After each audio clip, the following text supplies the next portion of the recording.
What is going on, everyone? Welcome back to the Streamloots YouTube channel. My name is Preacher, and in today's video, we're going to be talking about an awesome free streaming software called Streamlabs OBS. This video is going to be similar to our platform overview of OBS Studio, so if you haven't checked that video out, we'll leave a link to that video in the description below. So what is Streamlabs OBS anyway? Well, Streamlabs OBS, like OBS Studio, is a software that allows you to broadcast your content live to platforms like Twitch, Mixer, YouTube, and Facebook. However, Streamlabs has integrated a ton of tools like custom alerts, widgets, and overlays right into their dashboard, which is going to make your job a lot easier when you want to get a really creative look with your live stream. Today, we'll show you how to download and install Streamlabs OBS, as well as give you an overview of the software to help you get started before you go live.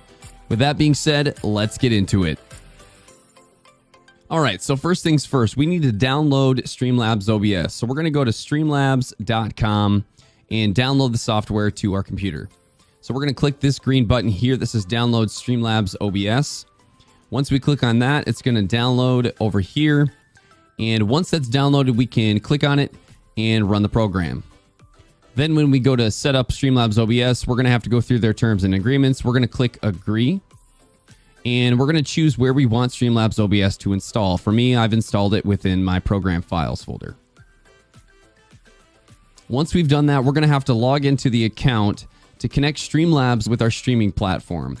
So we're going to select the platform that we are streaming to. Once we've logged into our platform's account, we now have two options that we can select between when setting up Streamlabs OBS. Now, as I said, this is very similar to OBS Studio. What Streamlabs OBS has done is they've allowed you to import settings from OBS Studio if you've already been working with OBS Studio to make your job a little bit easier. You can also select Start Fresh.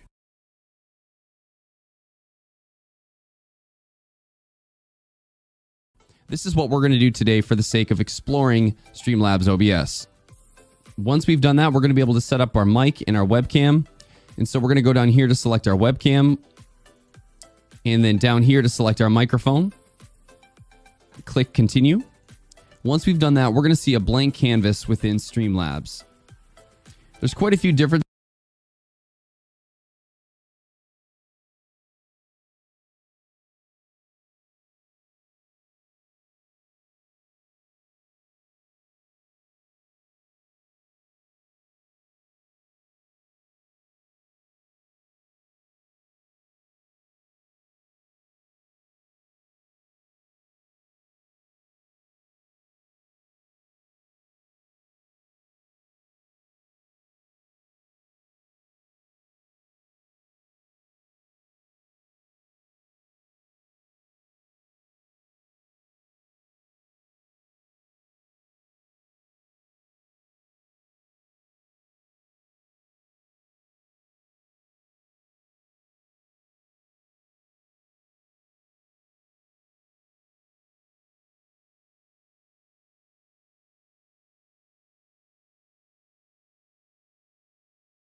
with Streamlabs OBS in comparison to OBS Studio, such as the menu options up at the top left, like the editor and the themes that you can select from, as well as the dashboard button right here. But we'll go into a lot of this throughout the video. Down on the bottom left right here, we're going to see that there is a collection of scenes. In this case, there's only one scene created currently, and this is by default when you begin in Streamlabs. In order to add a scene, we're going to click on the plus sign here to add a new scene. And we can name this scene whatever we'd like. We'll call it Scene 2. Now that we've added that scene, we're going to have two blank scenes within Streamlabs that we can rotate between. Now what we need to do is we need to add sources to that scene. In order to do that, we're going to go down to the bottom middle here where it says Sources, and we're going to go to the plus sign. You're going to see a pop-up menu that's going to give you a ton of different options of different sources that you can add to your scene. So let's add a few sources here.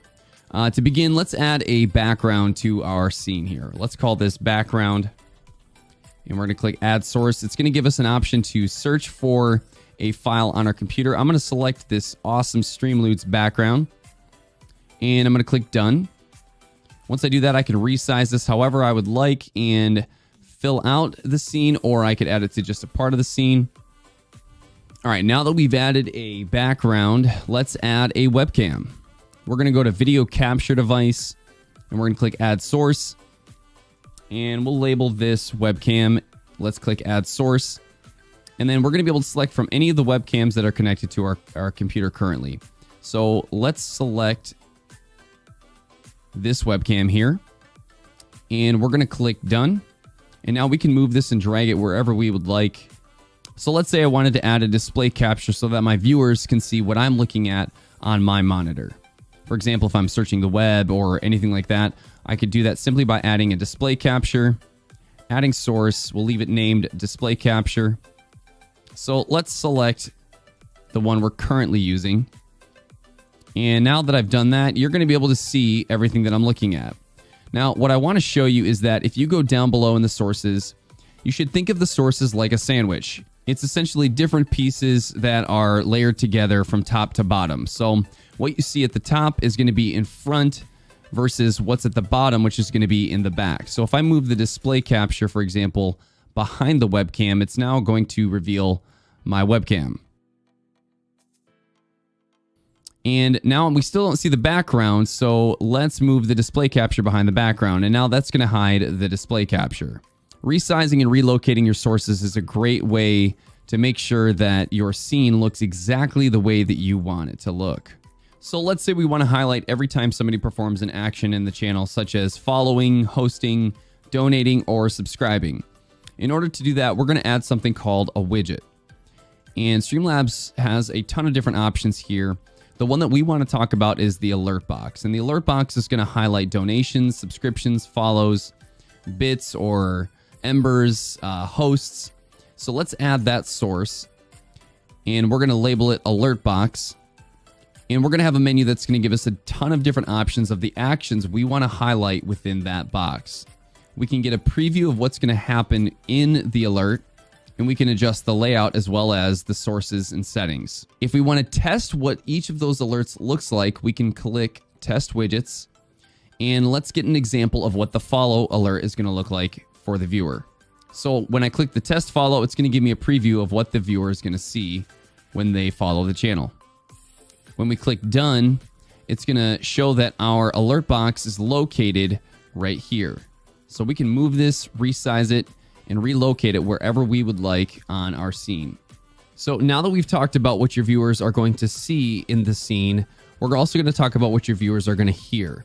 And so we're going to look at the mixer at the bottom right here, and you're going to see a list of all of the audio inputs and outputs that are added as sources on a particular scene.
And run the program.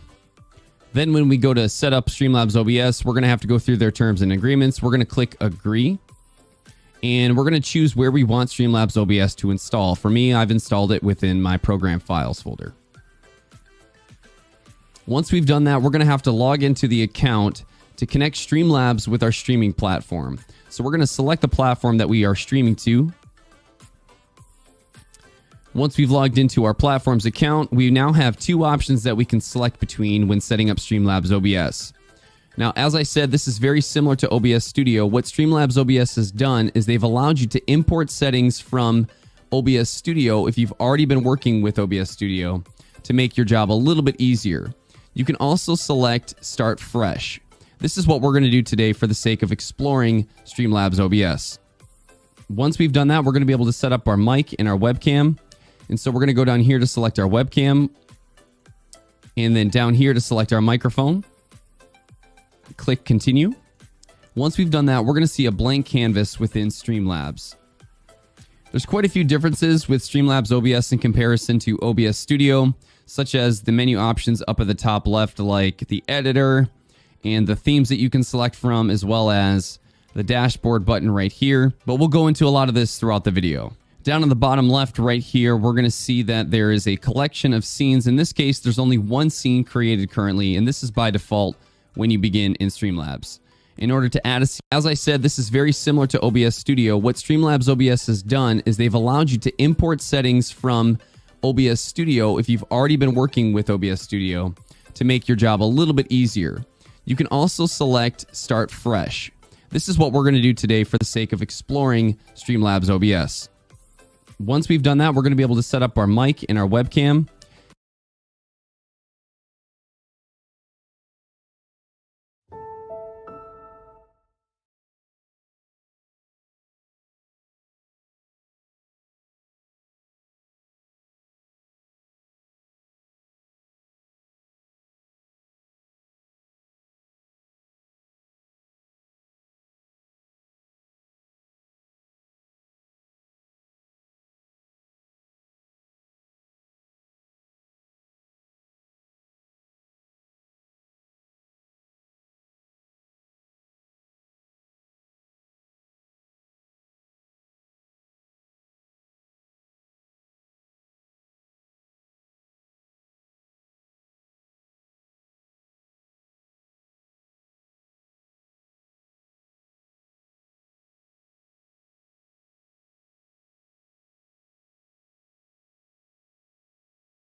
Hello, hello, hello. It's working there, but it's not working there. Why is that? Hello, Dr. Smile friend. I've come to talk with you again. In visions that I was dreaming. Here we go, let's do it again. Actually, that should be...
We need to minimize this. Why can't I?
And so we're going to go down here to select our webcam, and then down here to select our microphone.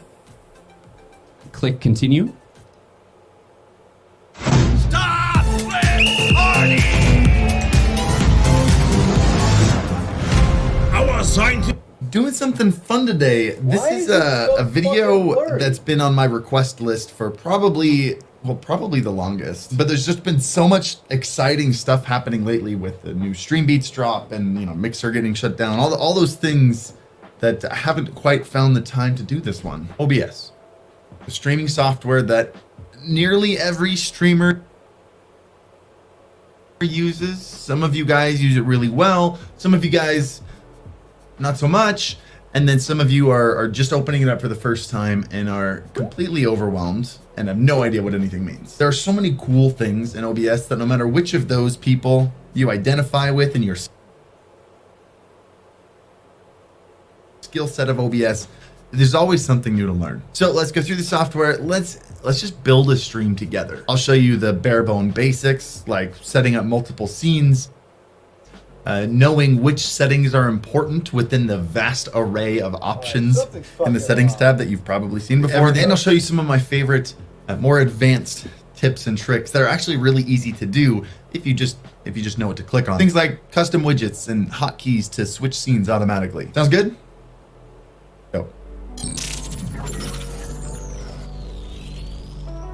By the way, huge thank you to the sponsor of today's video, owns.tv. They are your one-stop shop for all your stream aesthetic needs, whether it's overlays or alerts or panels or whatever. And one of my favorite things about it is that their overlays are modular. So for example, if you and all your friends want a similar overlay and you pick up this minimalist series overlay you're looking at right now, each of you can pick and choose different pieces of the overlay to use. So even though you'll all be using the exact same theme, none of you will have the exact same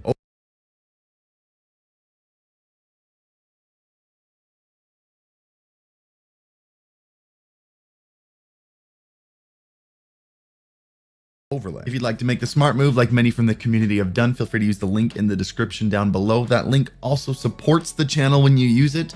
And then on top of that, if you want 40% off, use code alpha at checkout. So the goal of this video is within the next 10 to 15 minutes or so, set up a live stream that looks comparable to the one that I use when I go live on Twitch, which by the way, I stream every Monday, Wednesday, Saturday.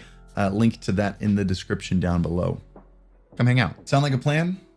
Awesome. So with OBS launched,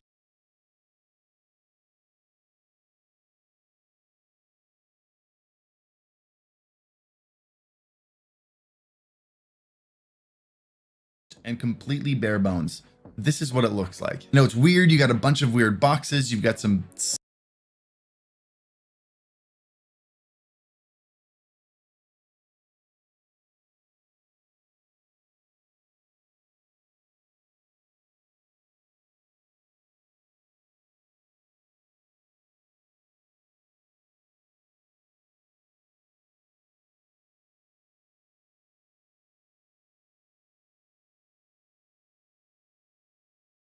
Having a solid stream overlay, alerts, chat, event list that all looks the same, it's all cohesive, goes a long way to add production value to your stream.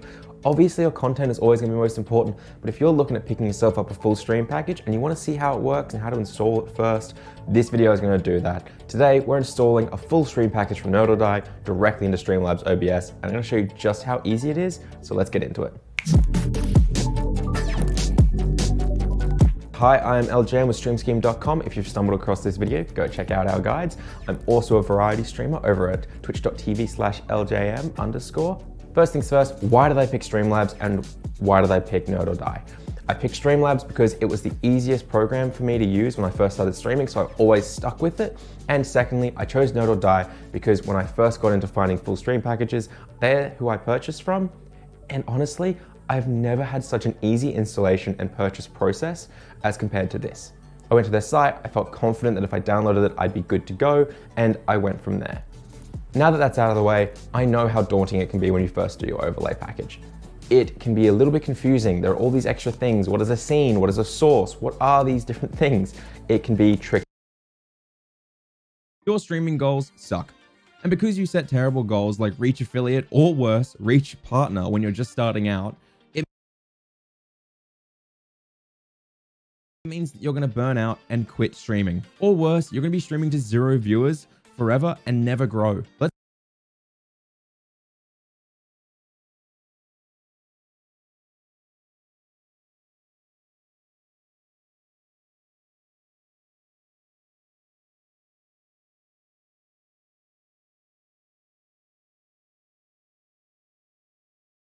Let's fix that today by setting good streaming goals, avoid burnout, avoid disappointment, and make it so it's actually fun to stream. Let's go. Hey, I'm LJ with StreamScheme.com. I'm also a variety streamer over at twitch.tv/LJM_. There's a link in the description to that, as well as StreamScheme.com, a place with over 600 guides for all things streaming related. Go check those out if you want. Today, I'm going to talk about a mistake that I've made, a mistake you made, and a mistake that pretty much every single Twitch streamer makes. Setting terrible goals that they can't control and they can't reach by themselves. How do I know that you're making this mistake? Well, when I made a video about how to stream to 0 viewers, I asked you guys, what's your goal? And the amount of people who wrote, my goal is to be an affiliate, my goal is to be a partner, made me really worried. Or what's worse, people's short-term goals were be an affiliate, and then people's long-term goals were make good content.